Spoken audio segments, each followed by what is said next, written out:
It's nearly 3 weeks since Russian mercenaries from the Wagner Group pointed their tanks towards Moscow and were branded traitors and mutineers by the government.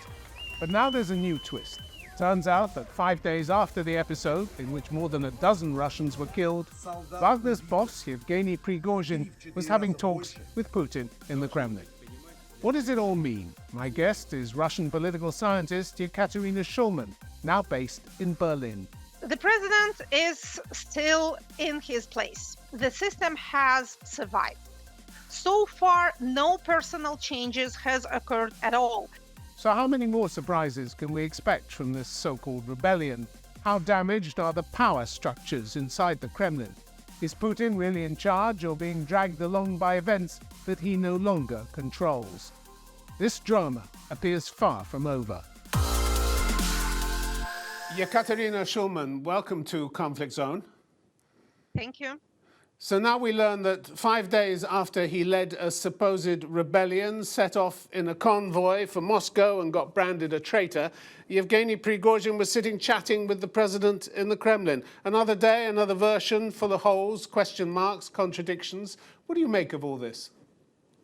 Well, it's not a happy topic to comment upon for me as either a Russian citizen or a former Russian civil servant, which I was for quite some years, because it does seem rather an extraordinary meeting in all senses of the word. It's extraordinary in its essence. It's also extraordinary in the informational wrapping. The Kremlin was denying the fact that it knew about Prigozhin's whereabouts about the same days, it appears, when he was actually in the Kremlin. And the very fact of the president meeting with a leader of armed rebels, and not just himself alone, like, Napoleon going to visit Georges Cadoudal in his cell, but equipped with, as Kremlin says, 35 of his followers, that does not look very much like the leader of the nation receiving the penitent ex-mutineer, but rather like the heads of two gangs coming together to discuss their mutual interests, their businesses, the division of assets, and such like matters. I was always saying that every chair of Russian studies or every Russia-oriented think tank should have a criminologist on its staff. It will help to clarify matters. But what do you draw from all this, at least the chaotic messaging, that the system is in free fall, overcome by panic or inertia, that it's been seriously weakened, that the wheels are coming off? What should we be thinking? Well, that may be rather too strong language just at present, although in a couple of months' time it may be much closer to the truth. The system, as I see it, is certainly not going to get any stronger. The messaging, for that matter, is not getting more coherent at all. It is strange that days after, or actually almost immediately after this meeting in the Kremlin, the smear campaign started on federal state TV against Prigozhin, and a very interestingly oriented campaign at that.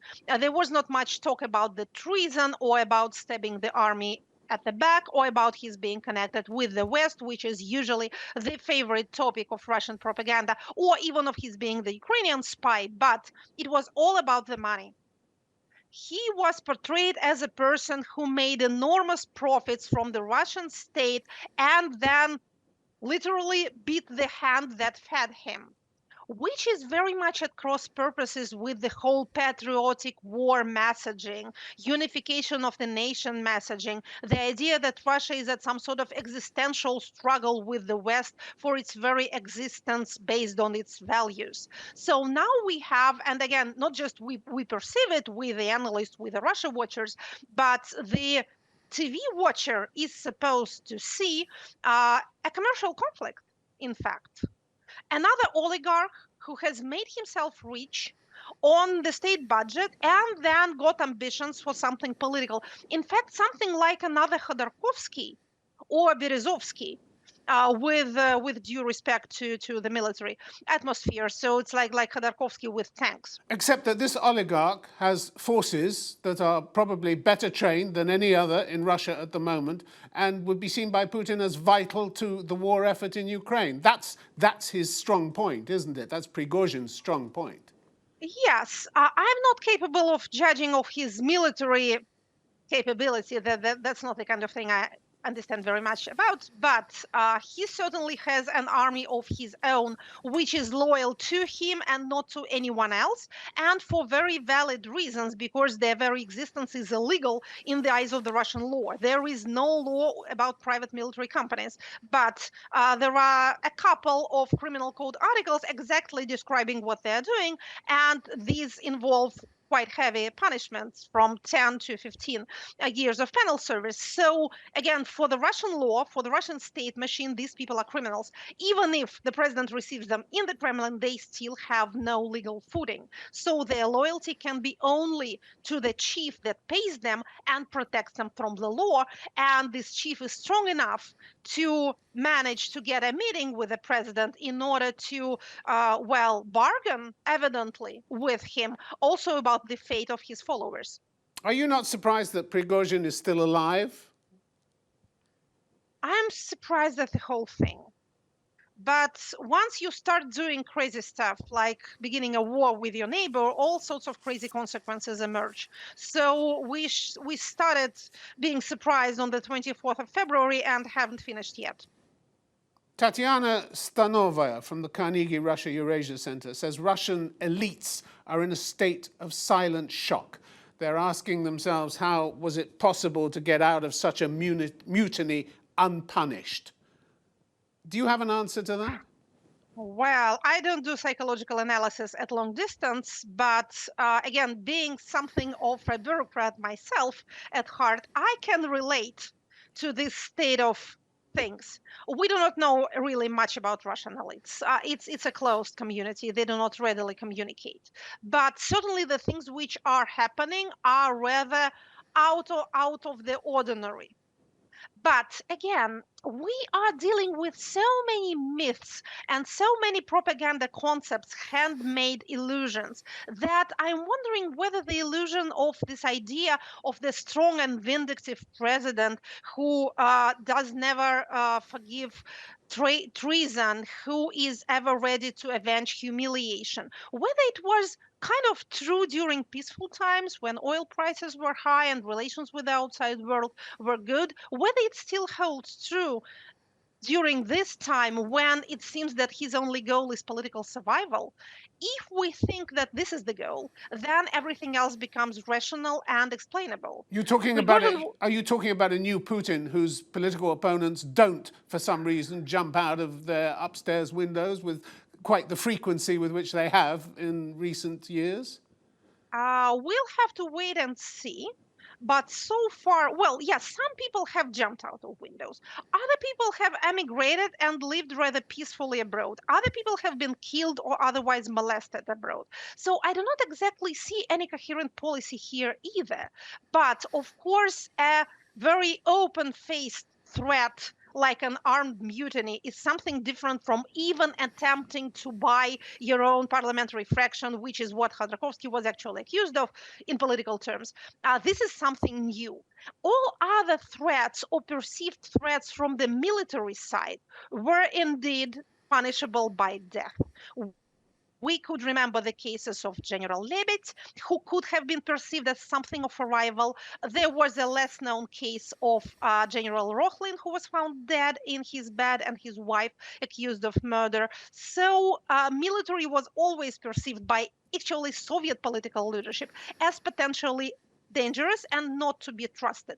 This is a tradition stemming from the end of the Second World War, when Stalin was afraid of the popularity of Marshal Zhukov and of actual political importance of the army that just won the historic victory. Since then, it has been a tradition that secret services are political actors, but the army and the navy are not. Even in the war, even during the war, we have not yet seen any change in this direction.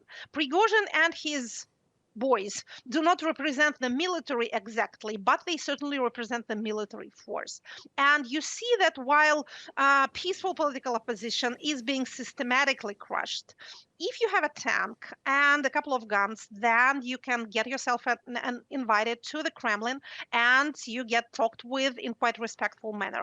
I'm not sure that this is a good. That's a risky Yes, precedent to set, isn't it? That's a very risky exactly the precedent. point. Yes, but once you find yourself as a state, as a leader in the troubled waters of the war that you can neither win nor put an end to, you get all sorts of queer guests in your cabinet. When all the spin and exaggeration are stripped away, what do you think was really behind Prigozhin's so-called march for justice? Was it opportunistic? Do you believe that despite his assurances, he had an intention of actually ousting Putin?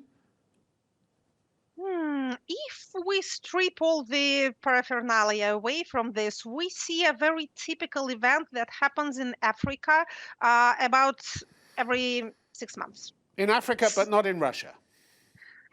Why should we think ourselves so different? Because the territory is bigger, because the climate is different, well, because we have more cities and universities, but sadly, this seems to be no obstacle to, well, political degradation, to put it in simple terms. So these things happened in the countries that cannot hold their legal violence together. So there emerges other alternative forces, which then demand something from the government. Usually, the beginning of such a revolt, which can or cannot terminate in a change of power, is dissatisfaction with payment, with leadership, with working conditions, something or other. So it's a kind of labor conflict, again, only with tanks. So you start frightening your government with yourself and your supporters in the hope of getting better working and living conditions, or just getting more money, or to have your grievances listened to. So political science tells us that despite the very armed and violent appearance of such marches, the leaders are actually anxious to avoid bloodshed whenever possible, because their goal is bargaining, not actual regime change. Although, if regime is weak enough at that point, and people who organize the mutiny cannot directly access or understand how weak it really is, regime change may occur. Ekaterina Schulmann, one of the most extraordinary aspects of this saga is that Prigozhin was able to trash Putin's entire justification for invading Ukraine, calling it a lie. How damaging were those comments? He hasn't withdrawn them. No, he has not. And in his the most recent of his public appearances, so those voicemails he's been sending to the nation through Telegram that happened before the mutiny, he went from attacking the Minister of Defense leadership to actually attacking, well, not the president by name, but him as the head of the system. The justification for the march was seeking for justice, protesting against corruption, and the need to change this whole system, which is not effective. The system is the president, or the president exemplifies and symbolizes the system. So you cannot say that it was just an appeal for the president's arbitrage in his quarrel with the Minister of Defense and the head of General Headquarters. He went higher than that.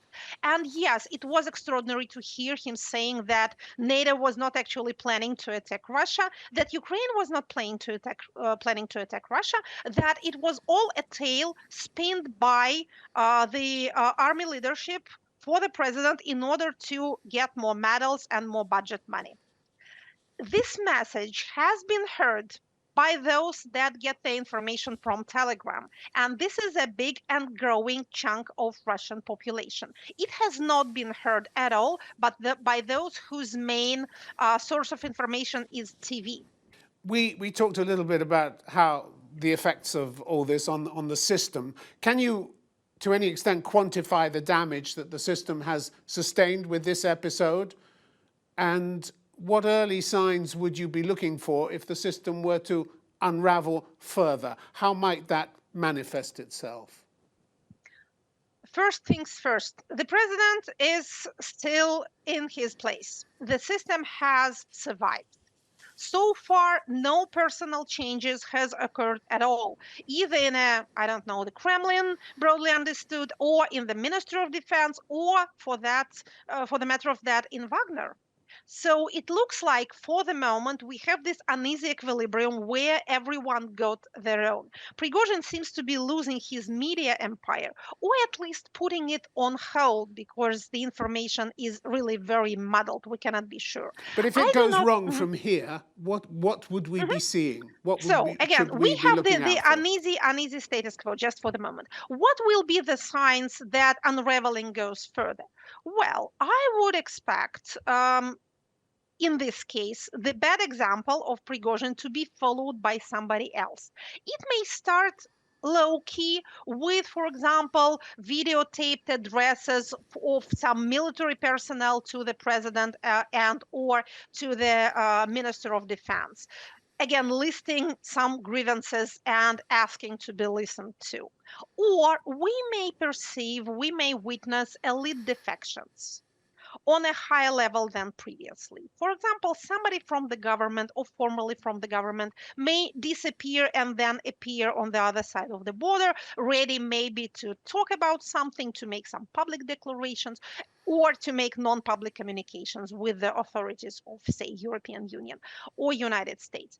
Or we may see some leaks on the level of this leaked phone conversation between Mr. X and Mr. Z, saying something. By the way, speaking about leaks, which are a sign of the system not being able to do what it most prides itself on doing, preserve the secrecy. The information about the meeting of the president with the Wagner people was published by the French newspaper Libération. And after that, Kremlin had to, again, it's not clear for me why they could have kept denying it. It's no problem for them to deny anything, but they, for some reason, thought themselves obliged to actually confirm that the meeting took place. It means that somebody over there in a very close circle in the Kremlin is talking to, well, somebody who is then talking to the mainstream European press. This is a sign. You characterized the Russian state recently as a system mostly based on imitation, make-believe, hypocrisy, and lip service. Isn't that pretty much the way it was in Soviet times? So could this system collapse the way the Soviet Union did? The Soviet Union had a couple of other things, like coherent ideology, absolutely closed borders, and centralized economy. This made it at once durable and brittle.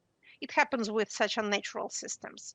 Our current system enjoys a more or less market economy, a more or less functional system of civic bureaucracy, which actually holds the country together, and the advantage of open borders, which allows to get rid of dissent without direct and widespread violence. So it is not a Soviet system, but it has quite a lot of similarities with the late version of Soviet regime when it was almost all pretense. No belief in ideology any longer, not much violence exercised by the state, and absolutely no enthusiasm on the part of the people about anything. And for last but not least, dissatisfaction of the elites with the way they live and the spreading idea that change may be to their advantage. Dissatisfaction of the elites. According to some reports, a number of security personnel called in sick on the 24th of June, not wanting to show which side they were on in case things got out of control. Another report said these were Moscow police officers hedging their bets just as they had in 1991 during the attempted coup against Mikhail Gorbachev. Was there a lot of that happening on June the 24th? And is this a police state that can't rely on its police any longer?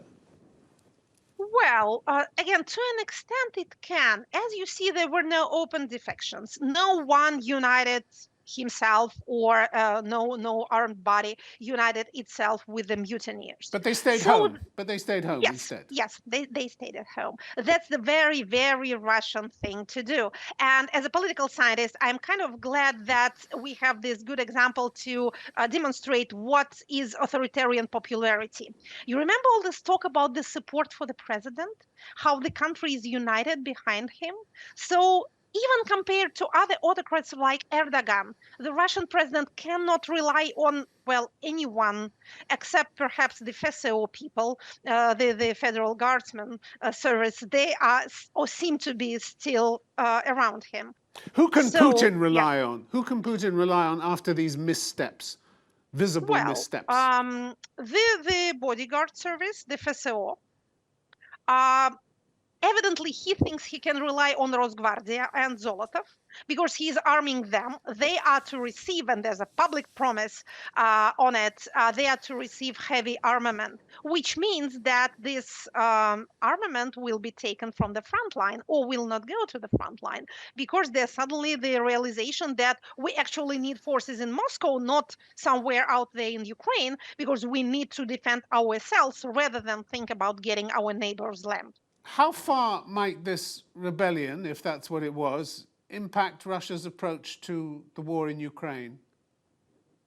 That's a good question. If the idea that I have just tried to describe will take root in the minds of decision makers, it may lead to their, let's put it carefully, to their greater readiness to at least try to freeze the conflict or even to concede something for the sake of being able to stop those hostilities which are putting the very system at risk.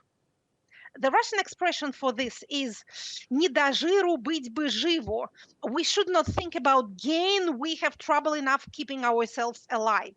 That's a very good frame of mind for the beginning of any sort of peace talks. How far do you think Putin has scaled back his objectives in Ukraine, or is he still dreaming of taking Kiev? It's not about taking Kiev per se. It's about installing a pro-Russian government in Ukraine. That's why there was so much talk about it's not being an occupational campaign. If there's a pro-Russian government in Kiev, there is absolutely no need for Russia to take any bit of Ukrainian territory because all Ukrainian territory will be pro-Russian. That's their idea. I cannot say whether it is still alive in the heads of anyone or not. But the very fact of annexating territory was due to the realization of the fact that no pro-Russian government in Kiev is forthcoming anytime soon. And you don't see anybody still in the Kremlin dreaming of that? I mean, they haven't been characterized by their detailed knowledge or accurate knowledge of the situation in Ukraine, have they? And judging by events, it's not been very good. We do not know. We do not know. And of course, we do not know whether anyone is dreaming about anything. I have the sense that the most optimistic scenario, which is now in the heads of Russian decision makers, is this. We wait out till Ukrainian counteroffensive peters out without tangible results. Then we wait out till presidential elections in the states, because we have all the time in the world, but the democracies are always chained to the electoral cycle. And then Donald the Savior will probably step forward and save Mother Russia. That's the idea, again, to the best of my estimation. I will not be defending it as a very realistic scenario, but I do suspect it's their favorite one. That's really what some of them are counting on, a Trump victory in the US next year in the presidential elections? Once you start dreaming, dream big. Will Moscow have been heartened that Ukraine wasn't offered a timetable for joining NATO at the Vilnius summit? Cannot really estimate that. These are military matters outside of the field of my expertise. All right. But what I know is that they're watching this very closely, and I know it not from some sort of insider sources, but from their open declarations. They're talking very much about it. So we can safely say that the eyes of Moscow are now all in Vilnius. By the way, good time to do something in Russia, maybe, when the eye of Sauron is turned elsewhere. How long has Putin got to put things right? To reestablish to reestablish control? Let's try to imagine this best case scenario. Suppose it all comes true. Counteroffensive achieves nothing. Vilnius summit ends with some sort of empty declaration. Donald Trump wins the presidential elections in 2024, and President Putin wins presidential elections in Russia in 2024 and no protests occur after the elections, because the danger of authoritarian elections is not losing them, but encountering public dissatisfaction after the results are being published, like in Belarus in 2020.